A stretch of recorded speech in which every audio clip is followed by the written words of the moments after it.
Hello everyone and thank you for joining me. My name is Alicia and today I will present to you my recent exploration and a brief summary on the way in which machine learning is used in clinical practice as a predictive diagnostic and research tool. The common practice of artificial intelligence that we often hear about is the automotive industry and facial recognition, but there's been a steady prominent increase in the use of machine and specifically deep learning in the medical field. The reason behind choosing to investigate this is actually my own research that where I use a lot of clinical data that I process manually, but with the use of image segmentation, image processing using machine learning, I can do all of it a lot faster. And in this specific work, I discussed two approaches taken advanced image segmentation and processing using machine learning on clinical data. The different image techniques that are used to diagnose, for example, brain tumor, is uh, is mainly dominated by MRI because it's a technique that provides detailed information, but it's also non-invasive. The problem with MRI is that it's very time-consuming and labor-intensive to segment this data and to get information out of it, and therefore researchers have tried to develop more efficient and robust techniques for segmentation. And therefore, it's not surprising that deep learning became a promising solution for this problem. In the first work that I discuss in my writing, I look at the way one methods of classifying images based off classification of black and white. So it's a binary classification where between the boundary and non-boundary edge points, where they use multi-layer perceptron and trained on error back propagation. For this classifying part, they use a supervised machine learning and gradient descent. And in a search for an appropriate differentiable cost function, they originally chose the squared error cost function.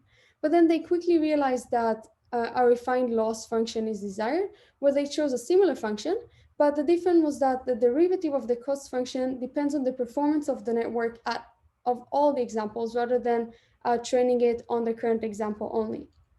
And then while this research was really effective in the way that it taught me to go step by step and the different processes and thought of how to create an algorithm for clinical data, it still didn't fully resolve my exploration into finding the how the images can be segmented not only based on a binary solution.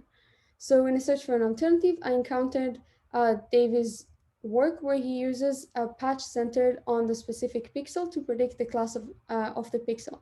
The neural network architecture uses convolutional layers. So without going too much into the details, the point is that the the point is that each layer consists of uh, three steps. The first being that each map is assigned with its unique model, meaning that there is no fixed weights. And then they chose the nonlinear activation function, where in this case was the max out nonlinearity. And then the last step was the max pooling step, where this step is trying to size down the feature map shrink. So each steps here, you can follow it through that.